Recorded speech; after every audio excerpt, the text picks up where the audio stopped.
Ambazonia, special loyalty. Presence to our Savior who granted us the freedom. Our legends to the hero, for God alone we gather. Glory will rise and never to fall. Hearing a nation flowing with milk and honey. Glory, glory, glory to the Father for making you a nation, a joy forevermore. Amazonia, land of freedom, you shall live in plenty, meeting our needs. And your children shall be like the stars above. The Most High God be the watchman of this nation. Ambazonia, land of freedom, you shall live in plenty, meeting our needs. And your children shall be like the stars above. The Most High God be the watchman of this nation. Good morning, everyone. Cliff Krieger here, your host. It's Monday on City Life. We have a pretty big crowd today. In the studio, we have George Zaharoulis. George, how are you? Fine, how are you? Good. And then we have as the producer in the studio, John McDonough. John. Good morning, boys. We have Jim Peters zooming in. Good morning, Jim. Good morning. And we have Prue and Kembang, and he's zooming in. Good morning, everyone. Happy Monday. And we're having some guests, real and virtual. We have Dr. Cho Ayaba, who will be zooming in from Norway. So he'll be about to, we're just finished having lunch, and he'll join us. Jim had thought that the UN would not be able to take action with regard to Cameroon because France is one of the 5 nations with the veto power in the Security Council, and they seem to be supporting the central government in Cameroon. But I thought perhaps these other issues, like in the Eastern Mediterranean, could result in deals being struck to make things better. Thank you, Cliff. Among the Western power, France is the most unreliable and untrustful country.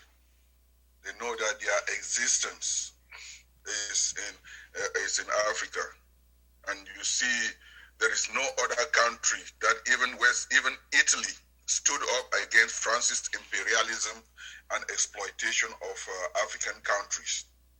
So whatever France does, France can never be trusted because there's no African who can bet his life for France because they can never be trusted. So, aside from that, you don't have any strong feelings about it, right, Fru?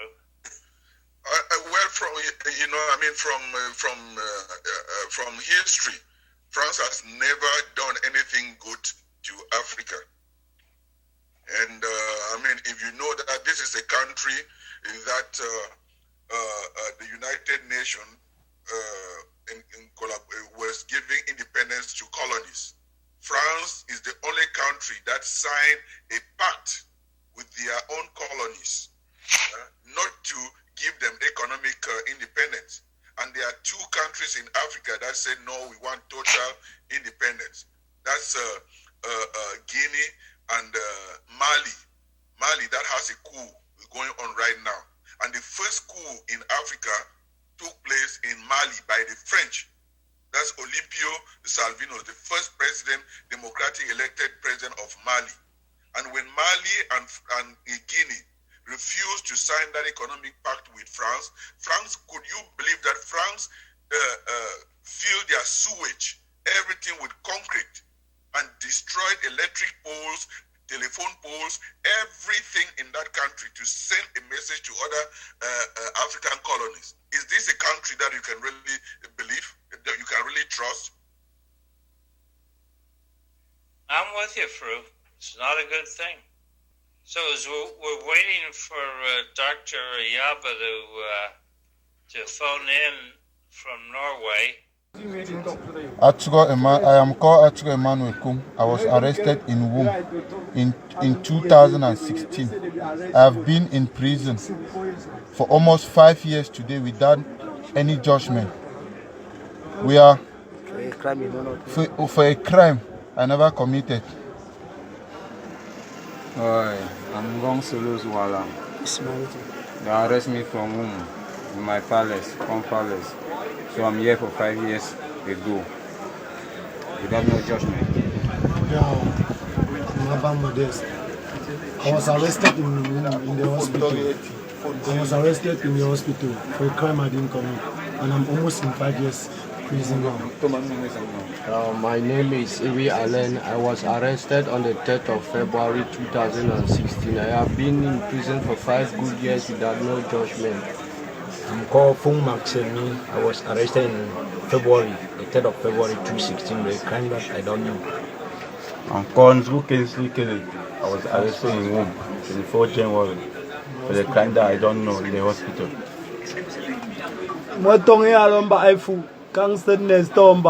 They catch me now because of 5,000. I mean, my asked me 5,000. I said, I no get them. They arrest me, go keep me for beer parlor. Drink beer, then shoot a friend before they can't take me. I'm called Apu Jarvis. They tell me for 3 January 2016 in a bar house. We were drinking mango. My name is Nakum Jerato. They will catch me for 20. They will catch me on the 2nd of February 2016. Since 2016, they will take me, bring out from Bamenda.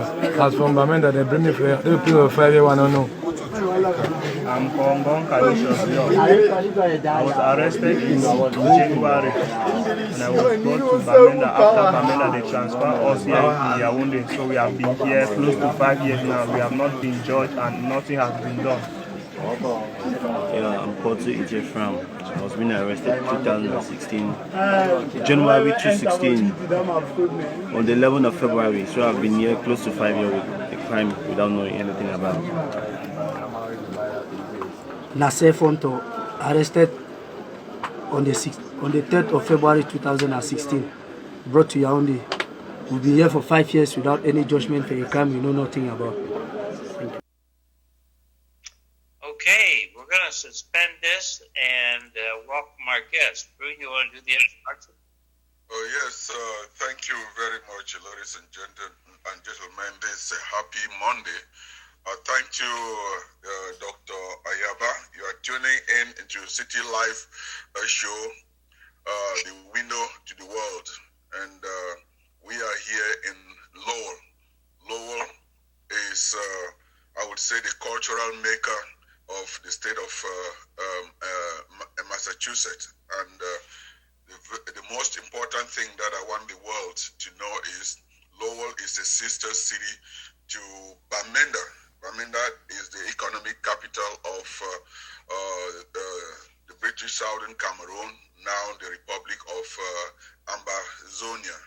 And this relationship dates back to November 5th, 2000. So you are in good hands, and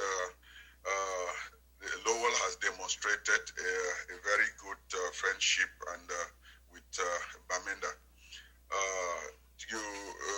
And this station, this particular station that we are honored to have you, has devoted every month since 2017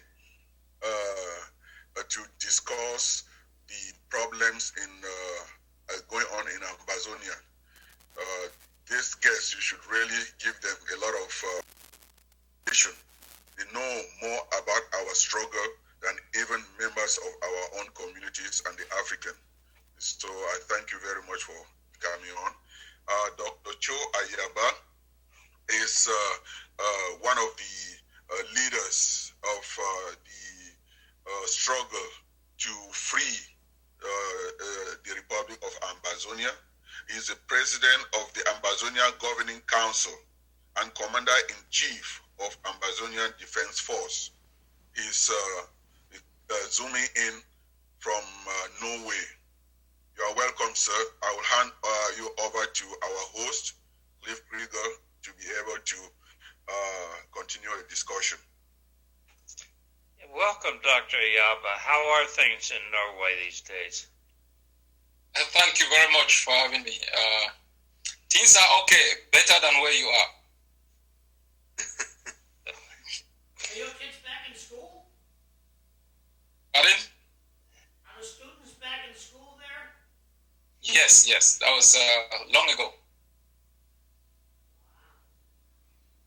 Okay, thank you. So how goes the struggle, sir? All right, I was saying that we are facing a very difficult situation with the high level, in terms of numbers of civilians who are being killed by the forces of Cameroon.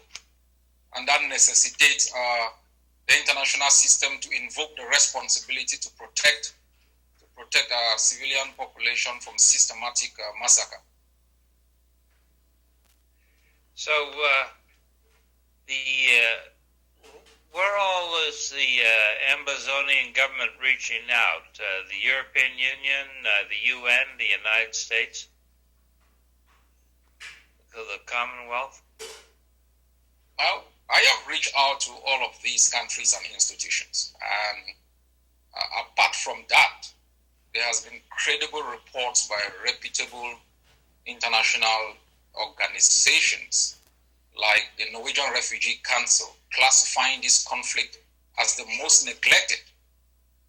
Human Rights Watch, Amnesty International, reputable scholastic institutions have made it clear that the systematic killing of civilians is unacceptable. We have spoken to the United Nations, we have spoken to the US government, we have spoken to the European Union. They are all aware of the situation. What is between them and the invocation of these principles is the politics of the international system. Is China playing in this with its Belt and Roads Initiative? Have they taken a side?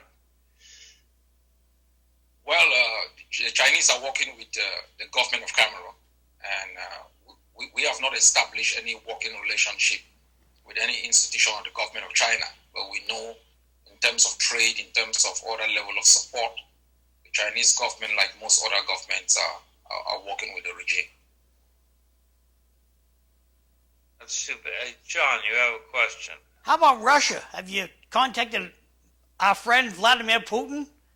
Told him what your story is? Because it seems to me we've been trying to get the attention of President Trump, before this, President Obama, the senators from Massachusetts, that'd be Elizabeth Warren and Ed Markey. He just skimmed back into his seat again. We've been trying to get their attention, focused on the killing that's happening in Cameroon. Got a little bit of attention from those folks down in Washington. Vladimir Putin, anybody ever see, the Russians would love to have a little bit more, even a landing strip in Africa. And I think that if you move towards connecting with Vladimir Putin, you'll be embraced by the Americans a lot more. How do you feel about it? Well, it's more complex than your analysis suggests, but as a major player within the international system, a member of the Security Council, my team has tried to establish contact at low levels, but we haven't gotten the kind of formal discussions with Russia like we've had with other international partners. But it's something that we have discussed clearly, that maybe if the Russians come in, it is going to tilt the balance of power and shine the limelight on the situation in a more geopolitical and strategic perspective than it is currently. Now, why is China siding with the wrong side? Wait. Oh, George, you were first. I'm sorry. No, go ahead, Jim. Finish up. No, I'm just curious. Why is China siding with the not siding with the Ambazonians?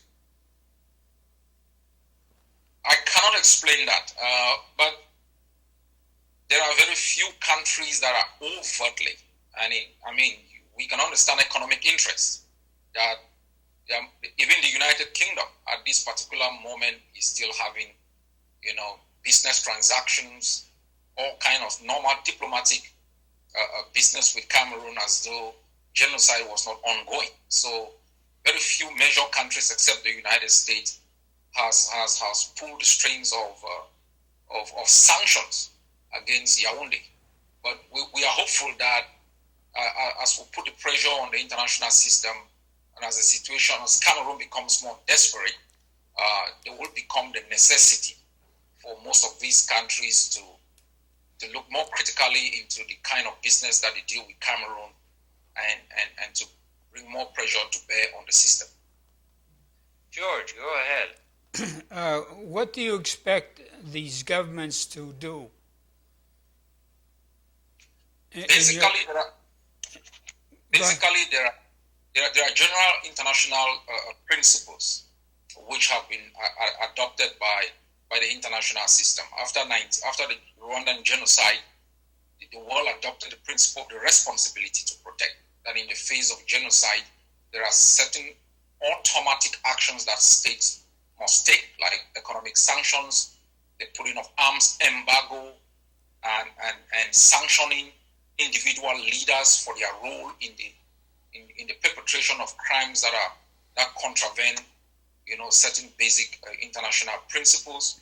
We also expect at this particular stage that we have, almost 80% dynamic control of our territory, and in the absence of any political authority over our people for the international system to recognize Ambazonia as an independent state, work with us to set up a transitional authority that can arrest the growing humanitarian disaster and to bring some form of relief over our people. Do you have anyone from the NATO forces there? No, absolutely not. Well, do you have any assets to offer? Okay, so I'm Russia. I get a phone call from you. Hey, can you help us out? I'm going to ask you, what's in it for me? So what assets can you offer the Russians or anybody who wants to help you guys out? Do you have oil? Do you have food? Is there any asset you can reach out you have other than the fact that they're killing their own people? Is there any assets you can put out there? I wouldn't discuss those details out in public, but we can talk that out behind the scene. But what we must know is that the one reason why Ambazonia was enslaved and remained enslaved is because of his natural endowment. We are endowed with a lot of oil, other minerals, but the most important is a strategic geopolitical location in the Gulf of Guinea. We are the state that can provide a kind of geopolitical stability within the Gulf of Guinea that is important for international trade and the guarantee of international security. So we have one of the deepest seaports that every other international stakeholder will be interested in. We have a lot of things that we can offer, and these are things that we have also discussed with certain international partners. We are not only offering, sadness. We are not offering the world only this state of anarchy. We have told the world that Ambazonia and North Cameroon is the harbinger of stability in the Gulf of Guinea. We have told the world that The French have more investment in South Africa, that is an Anglo-Saxon system, than they have in all Francophone countries combined. The French have more investment in Nigeria as an Anglo-Saxon system than they have in most Francophone system. Because of the oil? Is it because of the oil? In Nigeria, of course, but other business transactions. Ambazonia is one of the richest countries in Africa. It is the first democracy within the continent of Africa. It is a harbinger of stability. It has a population that is highly educated and productive. For if there is foreign direct investment, international business will be assured that their investment is going to be profitable. And so these are the qualities that we offer as an alternative to an anarchic system that is Cameroon, based on brutality and based on the commission of genocide. So Ambazonian is well placed within the international system to be a partner and friend to most countries that want to do business, that want to promote the virtues of democracy, the respect of human rights, and political tolerance. In 1948, Golda Meir put forth a white paper. Do you all have a white paper that you're working off of, or don't you do that? We do. We establish white papers on different conceptual issues. We do. Right. Okay. We ought to explain white paper in case people don't understand what the term means. John, you understand the term? Nope. Yeah. So a white paper is an official government document that you put out to state what the government policy is. In my mind, I always connect it with the United Kingdom. They're always issuing white papers which set out what the government position Now, was that is. just a racial thing that they put out there? Why don't they call it their official papers? Why do they call them white papers? Because it's on a white piece of paper. Yeah, well... It's sort of like our pink sheet. So's the Bible, but they call it the Bible, right? Yeah. So why don't they call it the official stand for the nation? I don't know. Let's call it a cool word. Yes. I know. We'll tick off the black people. White papers. Yeah, it's been a white paper for a couple hundred years. Wait. Look, Fru's got his finger up there. Yes, Cliff. I like also to remind everyone that Ambazonia is one of the most peaceful countries, and it was one of the first established democracy in Africa since 1954. And I would also remind the international world that Ambazonia opens its borders to receive refugees from this very French Cameroon when they were fighting for their own independence. And not only that, we open our borders to accept refugees from Nigeria when they have their civil war. So you know that our history entails that we are peace-loving, and we are the country that stands to actually spread true democracy in the Gulf of Guinea. And also to note that we left Nigeria peacefully. We were a trust territory under the UN and administered by British, but Nigeria was a colony. But we left Nigeria, our people, because of ill treatment in Nigeria. They left Nigeria without firing a gun. And French Cameroon being a trust territory to an English Cameroon being a trust territory, annexing and actually invading an independent country that the UN had actually said that it is I think it's unacceptable. But coming to that, I would like Dr. Ayaba to say something with regards to what is currently going on in Bamenda, because as we speak, about 10 minutes ago, I got messages from Bamenda that Bamenda is under siege. what is happening now is exactly what happened when French Cameroon invaded us in the 60s. They came with what they call Kale Kale. Kale Kale is not an English name. They just burst into the houses and break it and loot things and rape women. And currently in Bamenda there's a reign of terror in Bamenda right now. People are really terrified. Could you address that, please? What is the current situation in Bamenda now? Well, in the past week, Cameroon has moved in about 3,000 extra troops within the city of Bamenda. And it has developed a strategy of cordoning off small areas and engaging in early morning raids, breaking into homes, subjecting people to torture and harassment. It has also imposed an unofficial state of emergency within the city, where bike riders, motor cars cannot freely circulate.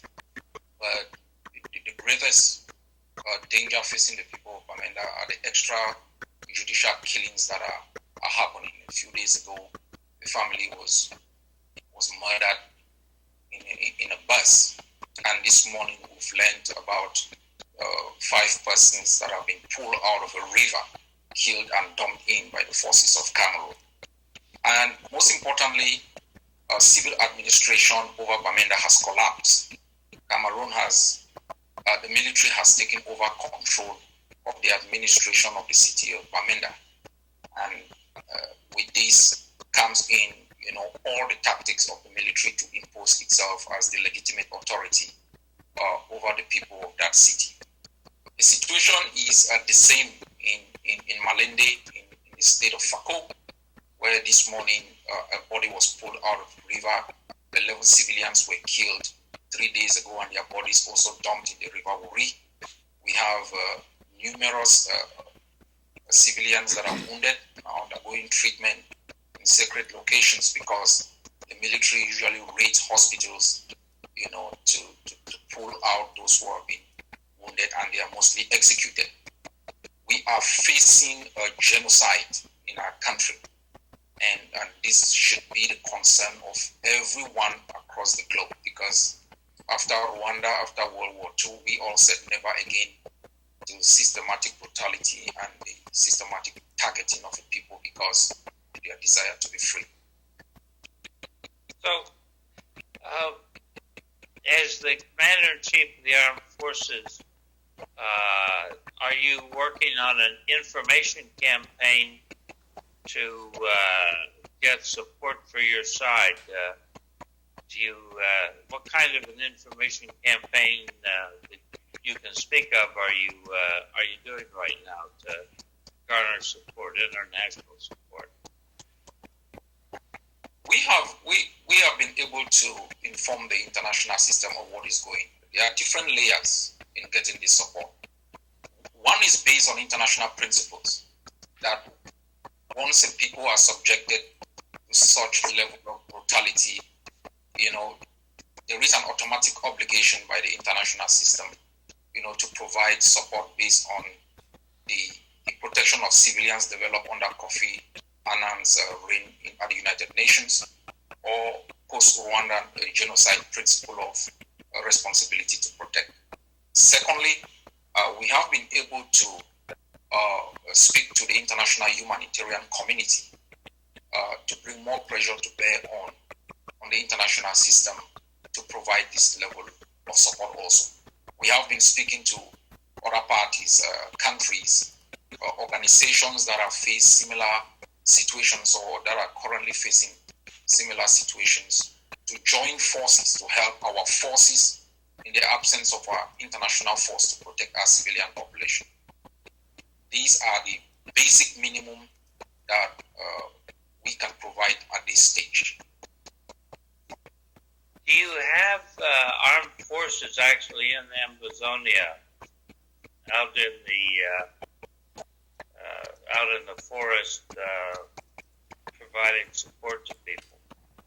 Yes, we control territory. Actually, the Ambazonian Defense Forces and its sister forces that I command provide humanitarian support. They run schools, they run medical facilities, and they provide some level of security at the suburbs where we have challenges in the urban centers where Cameroon has regrouped after having been driven out from some of the suburbs, and Cameroon has built fortresses within the urban centers where it can redeploy into the suburbs or engage in acts of terror within the urban centers. So our forces are quite disciplined and they provide a high level of support in terms of protection of our civilian population and the provision of services.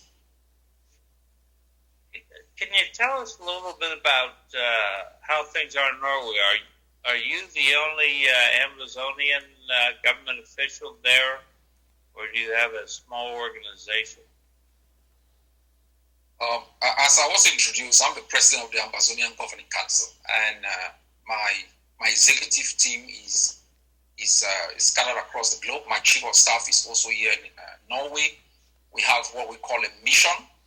I met with the mission, the Ambazonian mission here in Norway yesterday, as we plan on supporting our beleaguered civilian population and to celebrate our Independence Day on the 1st of October.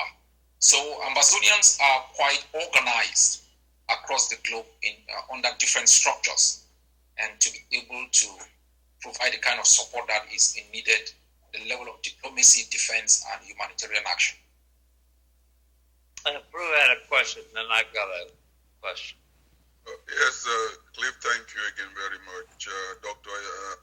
Ayaba, you would understand by the various questions that this August panel is asking you that they are very well versed with our struggle, and they have invested a lot of time to do their research. They've always asked me that they hear the public negativity and the division amongst the leaders, and they would like that the expression that unity is power. But the kind of mixed messages that's coming out of our leaders, instead of uniting to face a common enemy, some of them are giving a very bad image about the struggle. The answer I always tell when I'm asked is that, you cannot pull our people in one room. In any struggle, there are divisions. You saw what happened to our leaders in Nigeria when they came to one room. The Republic came in and picked them. So the thing is, it's good that we have diverse opinions. But I think the most important thing is the leaders in the diaspora should speak with one voice, should be able to support each other, not turning their energy against themselves and working indirectly to tarnish our struggle and make La République has a reason to blame us. What efforts are you making to unite the forces, or what will you tell my panel now since you are here? Yes, the first thing is division is a natural tendency in human existence. Just us in this panel, we were disagreeing on the connotation of the white paper, and so those things are natural. If you see, even in peacetime in the United States of America, there is hardly a common agreement on how to deal with the coronavirus. There is hardly a common agreement on issues of climate change. There is hardly a common agreement on issues of taxation and different economic policies.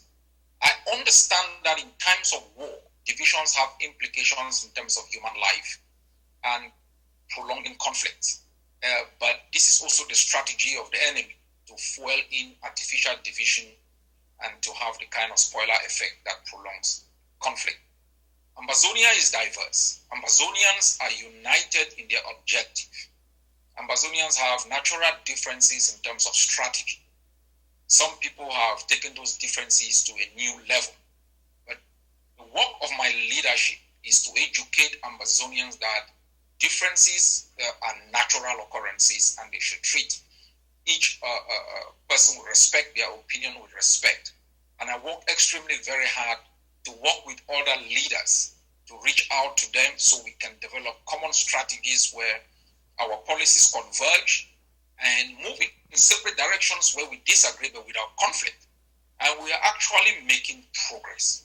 We must understand that after 59 years of colonial rule, where division was the only tactics of the occupation regime to survive, we have a lot of work to do to bring cohesion within the liberation struggle.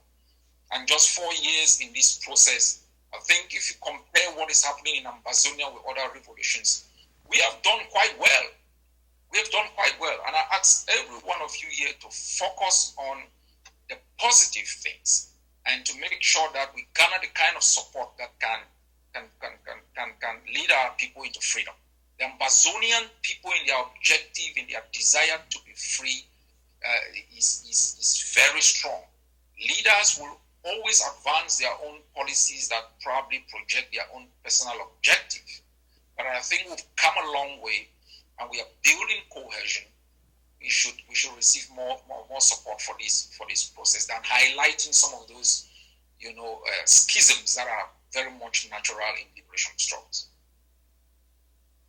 Can you tell us a little bit about your living conditions? Do you have your family there with you? You're supported by Ambazonian government, or does the Norwegian government support you? What's your family life like in Norway? I'm just a natural family person like any other person. I always avoid to talk about my family because of the security situation. The threat of my life is constant. I receive no support from the Norwegian government or from the Ambazonians. I earn my living by myself and provide support to my family also through my work. But I can assure you that Ambazonians are going through more difficulties than most of us who are out here in exile. People who are facing the tragedy of lack of any medical facilities, lack of opportunities, living under the constant threat of murder. And so comparatively, we are quite in a stable setup. So, George, I see you. Yes, Doctor, do your diaspora people, regardless of what country they belong to, do they hold dual citizenship with the country that they're in, like yourself in Norway and Amazonia? In other words, can they vote? Can they vote in any of the elections, even though they're not in the country or citizens of the country? All right. Ambazonia has not been recognized yet as an independent state. So, the institutions that we have created to oversee the liberation process have not invoked the mechanisms of liberal democracy, like organizing elections, apart from elections within the various political formations. But Ambazonians hold citizenships of other countries, and they participate in so the so local they do have dual citizenry. Our white paper is very clear on that there will be dual citizenship once Ambazonia is recognized. In other words, if one of your people lives in the United States and gets drafted or goes into the military, is there a crossover between Amazonia and the United States in their obligation? At this stage, not. No, not at this stage.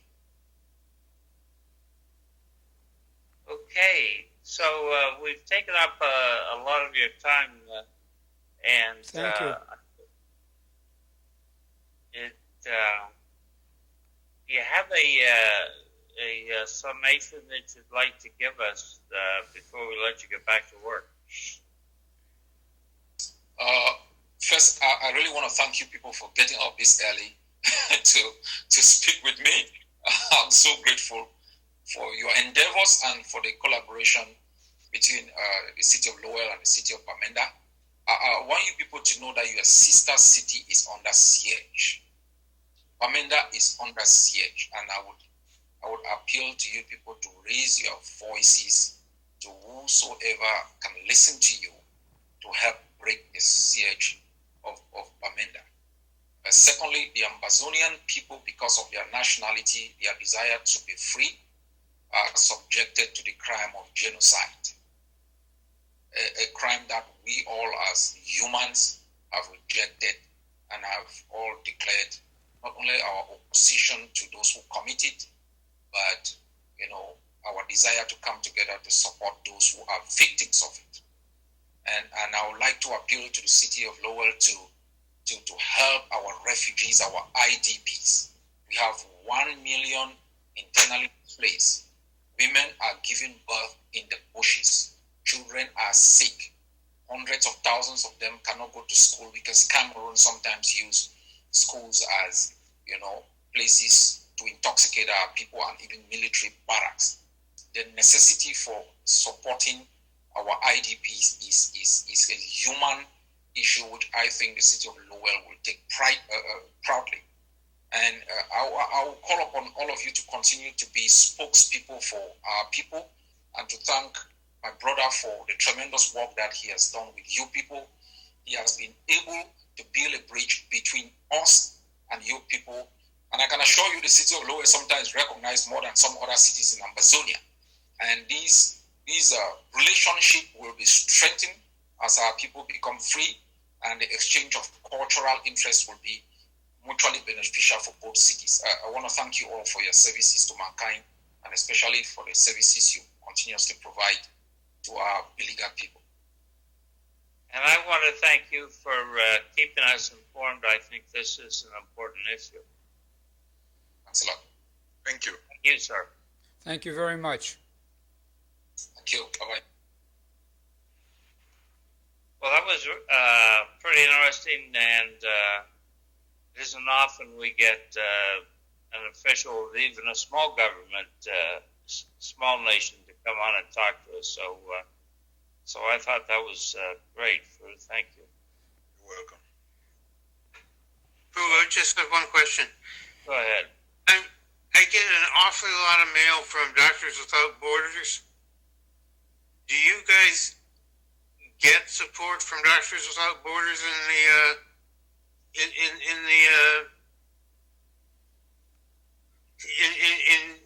Ambazonia? In your medical hospitals? Jim, I can only tell you from information I get from ground zero. Doctors Without Borders are on the ground giving medical support and life support to the traumatized and people of Ambazonia. Yes, they are on the ground. They're on the ground? Okay, I will give them more money. I was just curious as to whether or not they were legitimate. Okay, thank you. Okay. And Jim, on that note, maybe since you are supporting them, maybe you could also use that channel to talk to them about what is going on in Ambazonia, that the crisis is not being, you don't hear anything about the crisis. Right, okay. So, Fru, you want to give us a wrap-up? Yes, again, I cannot thank this group so much. You heard from the doctor that he's very, very appreciative that you get up very early in the morning and talk about Ambazonian when most Ambazonians are still enjoying their sleep. And when even they get up, they don't take this tragedy seriously. I would really thank all of you that you are you are the voice of the voiceless. And there's nothing else I can really say much than saying that the relationship between Lowell and Bamenda, which is the economic capital of the southern Cameroon, will survive, will even be more productive forward to the days that hopefully I can proudly tell this august panel that let us go to Boya. Let us go to the swearing to celebrate an independent party in the southern Cameroon. So that day it will come. Okay, good. Okay. So when we were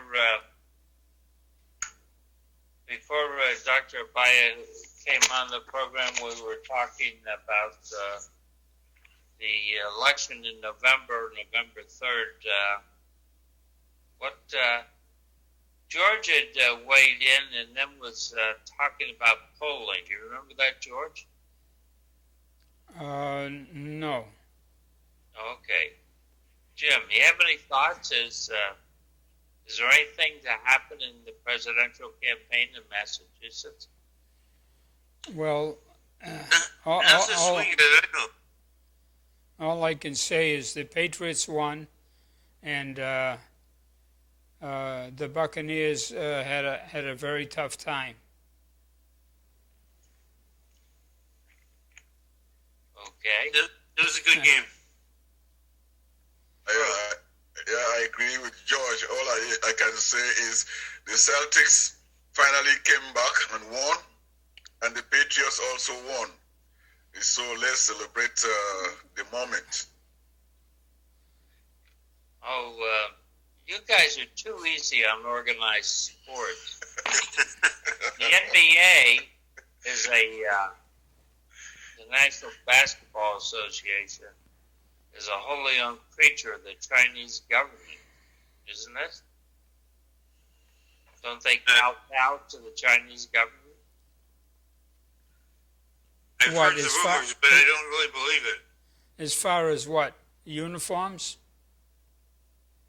Messages they put forward? I see it, John. Go ahead, John. We have to recognize this.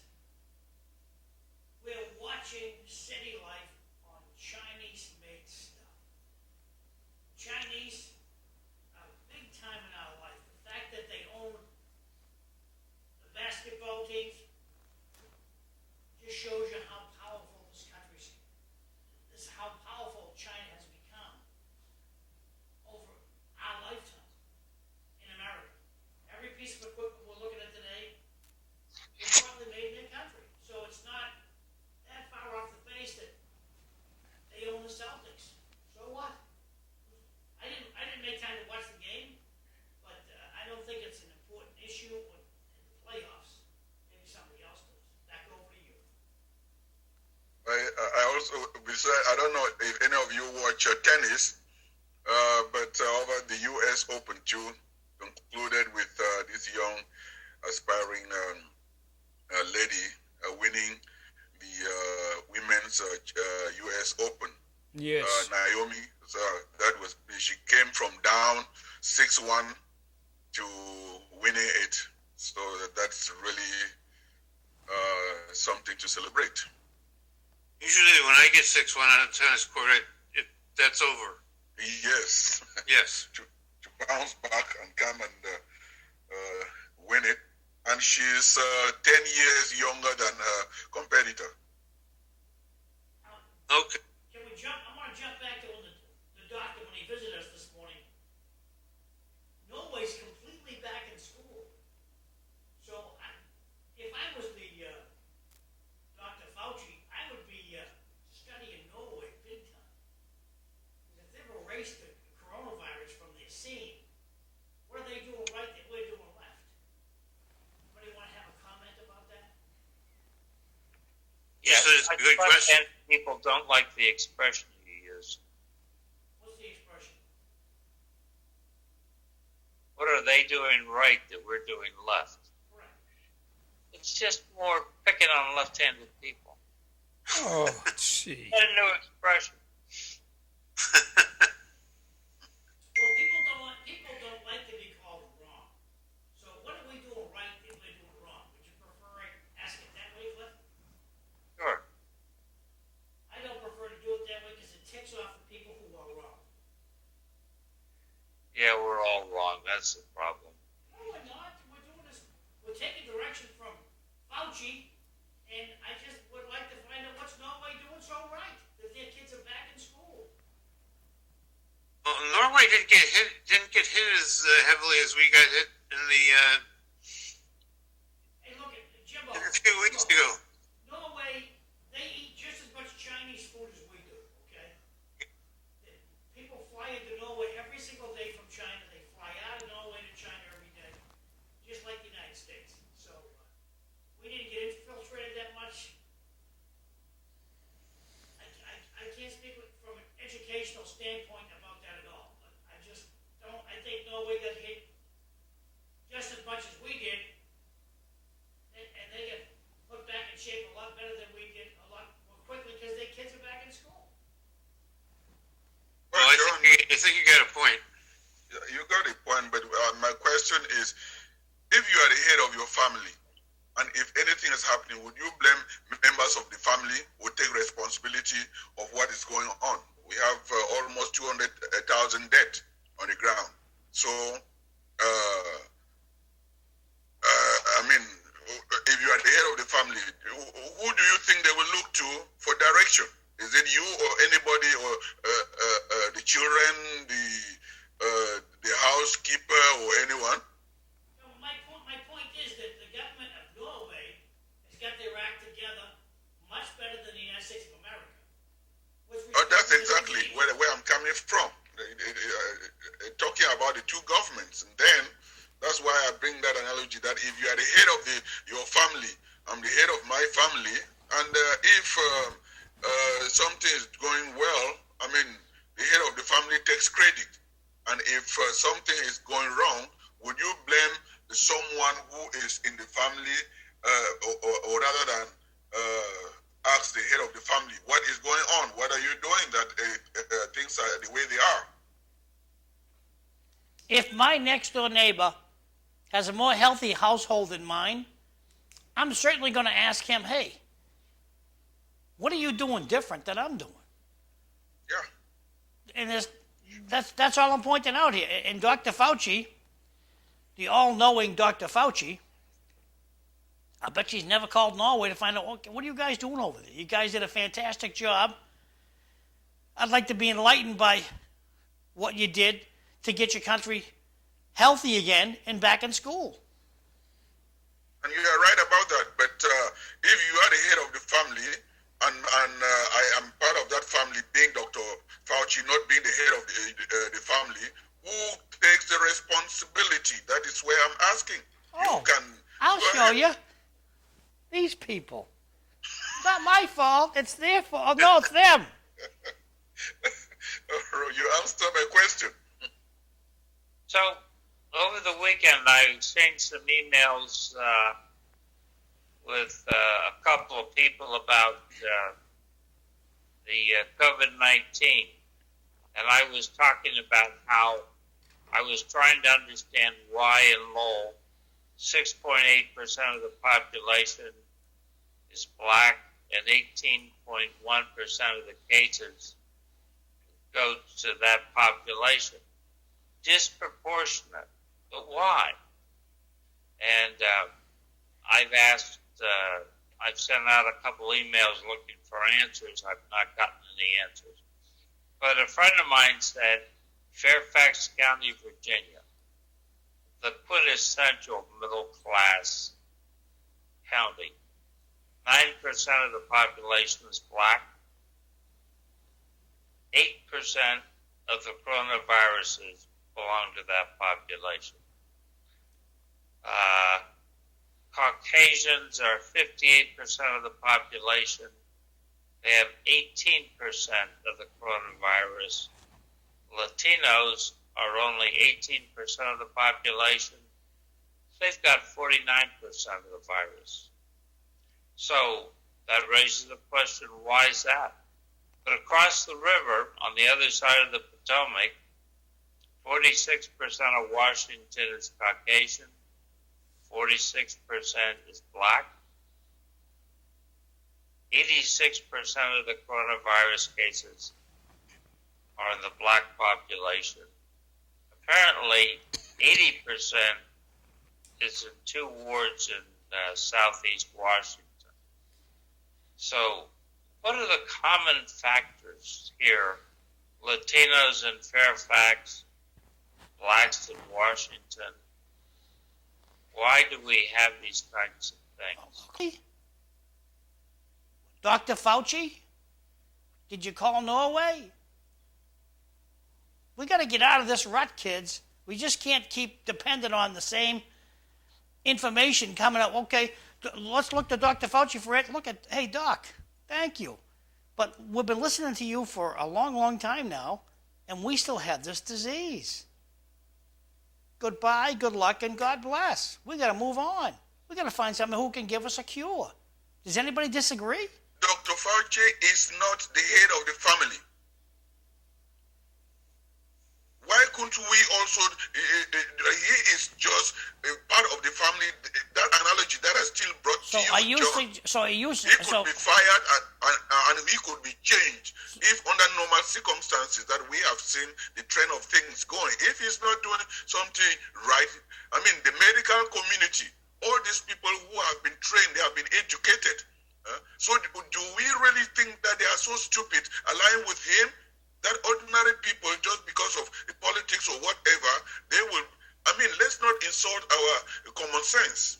Bruce started this conversation, so I'm looking for him to... Yeah, Cliff, you started it. I think one of the simplest answers is how many times or who uses face masks within these different categories that you've mentioned. Who uses them? Yeah. I do. No. I'm saying, if certain percentages are high in certain ethnic groups, who has taken a measure of how many times or when the face mask is used? Do you think it's because they didn't use them? And we're making a big, gigantic deal out of COVID. And perhaps we should, but what got me ticked off this morning was when the good doctor came in and we asked him, are your kids back in school? He said, yes, they are in Norway. Yes, John. We are talking about 200,000 people died. And that doesn't awaken our common sense. Why did they die? There must be something. So, and even not to get to that point, but what I would like to say, let's not focus on trying to make as if there is something within the black community or the Asian community. How many deaths are in Africa? If we are attributing that, then the whole of Africa should really be dead if this thing was really black or racially. Well, how are things? How are the economic situation? It's about the health situation. It's about people who are disadvantaged in some countries that they don't receive the medical care. They are not up to feed themselves when they are down the bottom. That is it. Bro, how are they? What are the numbers in Cameroon? Are they dying of COVID in Cameroon in high numbers?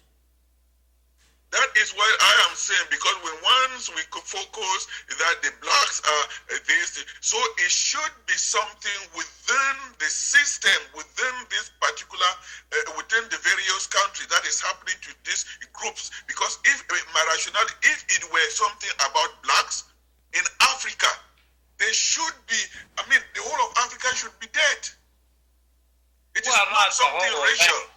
Not the whole of Africa, but I'm talking in terms of population, in terms of healthcare providers and everything. So we should get this out of our mind that it is probably something racial. Yes, you're right, because the death rate in Africa is fleetingly small. So that raises important questions about what's going on, which is where I was heading. That's why I brought in Fairfax, Virginia. Yes. There is no poverty housing in Fairfax. So what we have to look at is we have to look at socioeconomic factors, that are leading to overcrowding in housing and those kinds of things. And I don't see that happening. And I've reached out to people and asked, but I'm not seeing answers coming back yet. Okay, I got, thanks to Google, okay, here's Cameroon, okay? Cameroon's had 20,000 cases. 18. I'm gonna read off, then you can talk about it just a second, okay? So 20,000 cases, 18,000 recovered, 415 deaths. Yes. That seems mighty low to me. So what are they doing in Cameroon? Are they all wearing masks in Cameroon? They must be. Now, they're staying 6 feet apart. Fru, can you speak to that? I mean, that's 415 deaths. That's mighty low compared to our 200,000. Well, that is exactly what I'm saying, John. All over Africa, not only Cameroon, but I'm just trying to dismiss probably this myth that it is racial. That's why I brought that analogy, that if we can go by the ratio that black people or the Hispanic are down here more, it must be, some people will be drawing conclusion that it is racial. And I said that if it were racial, just those statistics that you have brought would have been worse than what it is. There is something, as Cliff mentioned, there is something that we don't want to talk about, and it is known. Yeah. I think that's right. So, not wanting to talk about it is a bad thing. I think it's a bad thing. Yeah. Cameroon has a population of 25 million people, and they've had 415 deaths. That's mighty low. So maybe Fauci should call over to Cameroon and say, what are you guys doing right and we're doing left? He's going to run up a big telephone tab. No, the internet phone now, it's just free. You can call anywhere you want for free. Yeah, but...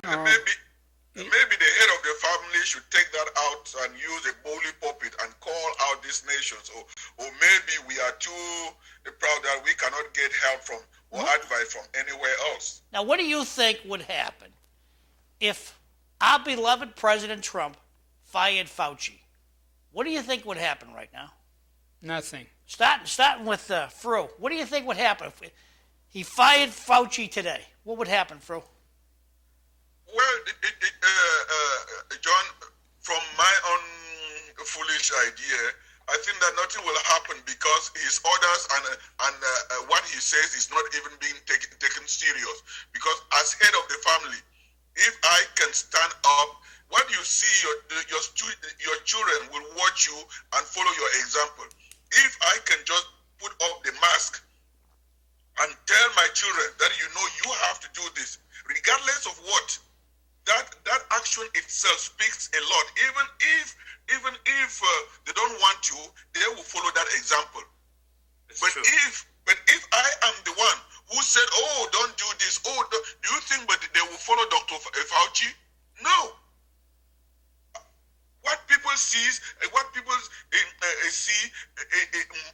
more powerful than what people hear. Jimbo, what do you think would happen if our beloved president fired Dr. Fauci today? What would happen, Jimbo? There would be a tremendous backlash towards the president for firing Dr. Fauci. Okay, thank you. George Zaharoulis, if our beloved president fired the well-honored Dr. Fauci today, what would happen? I don't think anything would happen, and I don't believe in backlashes. Fauci has made several about faces on this issue. So he's uncertain as to what's going on. Cliff, you want to chime in on that? What do you think would happen if Trump fired Fauci? So we're going to find out from you after I give my answer? Yeah. Okay. If you're interested, I'll give you my answer. The unhinged Democrats would find new hinges to separate from. You hit it right on the nose, Cliff. The news media would love this. ABC, CBS, whatever they want to call it. CNN. The show right after us. I Hate America show that's on right after us. Then all jump right. He fired Fauci. Let's get rid of Trump. Impeach him. And the guy, I don't think has done a fantastic job. I would not have him working for me now. When I can see other organizations, other countries just like us, going back to school.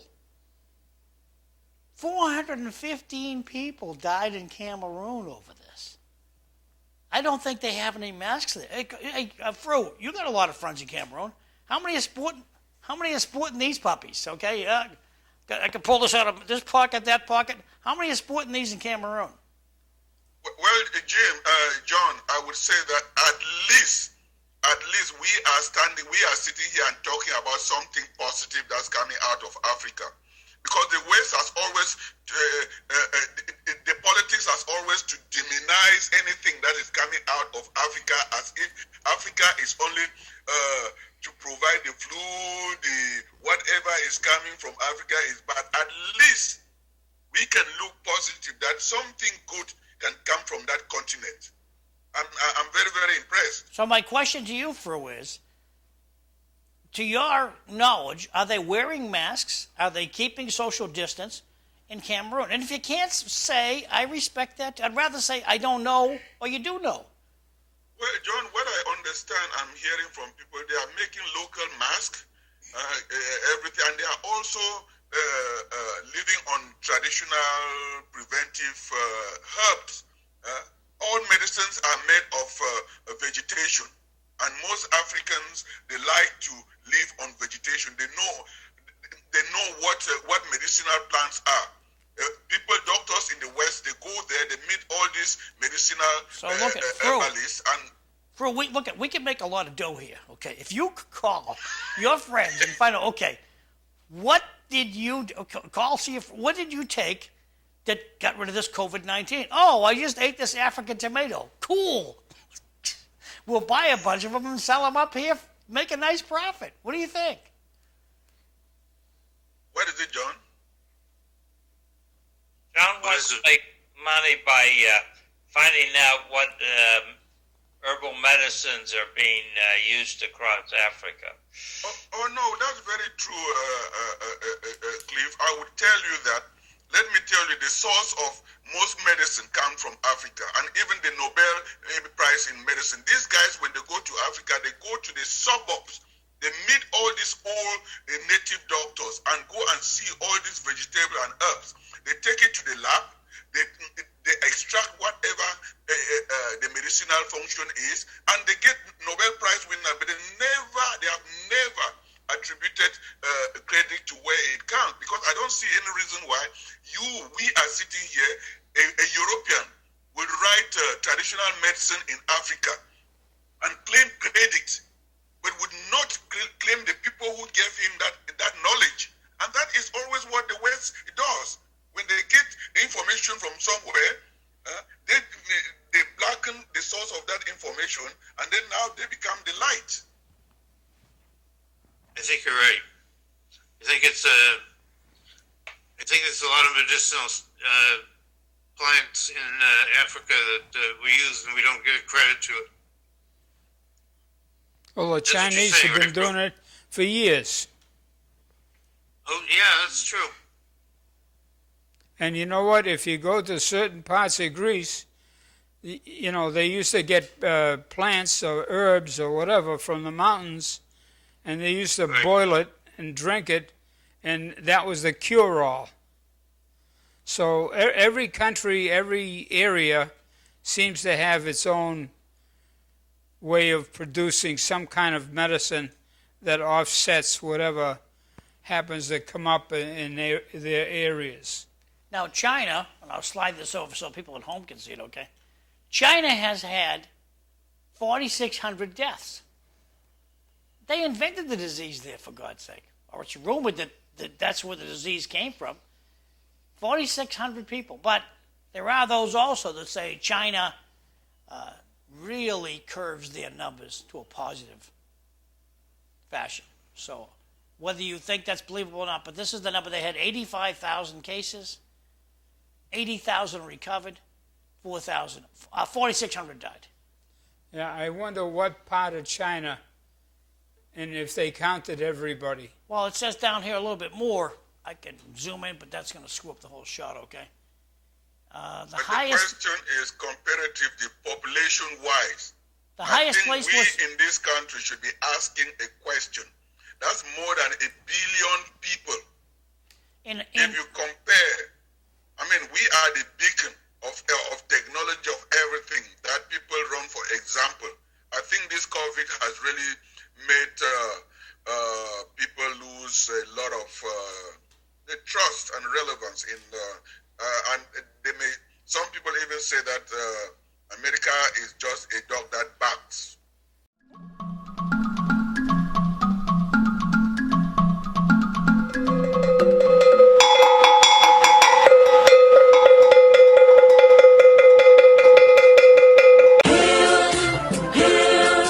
Hail this land of glory, we the Ambazonia, special loyalty. Praise to our Savior who granted us the freedom. Allegiance to the hero who fought along with Yahweh. Glory will rise and never to fall. Hearing and nation flowing with milk and honey. Glory, glory, glory to the Father for making you a nation, a joy forevermore. Ambazonia, land of freedom, you shall live in plenty, meeting our needs. And your children shall be like the stars above. The Most High God be the watchman of this day.